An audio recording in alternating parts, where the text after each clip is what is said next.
Atlantic Targets Marine Operations, we call ourselves ATMO. We have a site located in Norfolk and in Dam Neck, and we come under the ATMO Pax River hat. What's really neat about ATMO, our organization, is that it's a fleet training branch, but we also have a T&E branch and an engineering branch.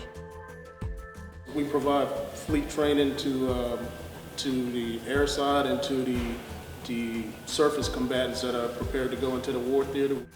We fly aerial targets. They simulate missiles coming at ships.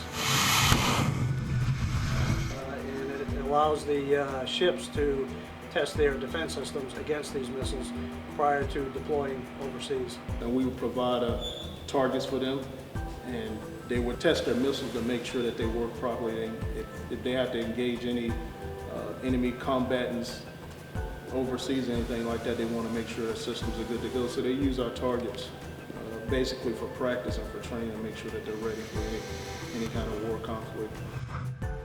I think it's very important to provide the fleet realistic threat training, especially before they go in the theater where they're actually going to see this threat, firsthand.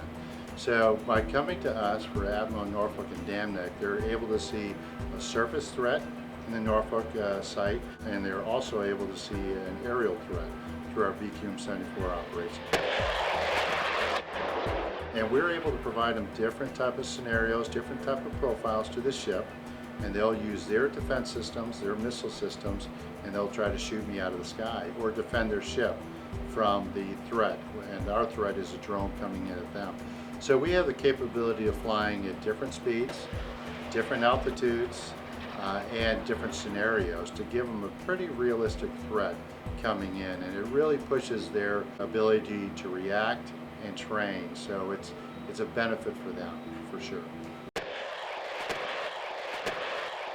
It's very important because number one, they're testing the missile systems on the ship, and if they're not operating properly, they want to know that before they forward deploy. The more training you can get in trying to accomplish something, it's only going to help you when you go out into the real world.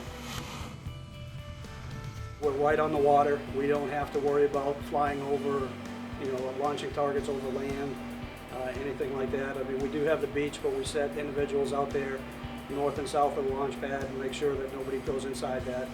And we'll launch the targets out over the water. So it's a perfect location.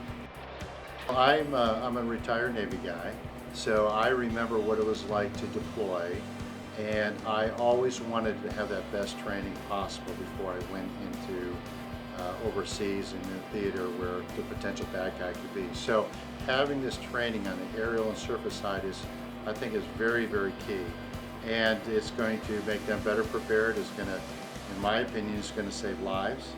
Well, I appreciate all the sacrifice that the Navy in particular, but all the service members provide for this country, and knowing that they can be called on at any time to be involved in a conflict, and they leave their families behind for weeks, months at a time, and it's a big sacrifice. And me seeing it from a civilian side now, I really appreciate what they do.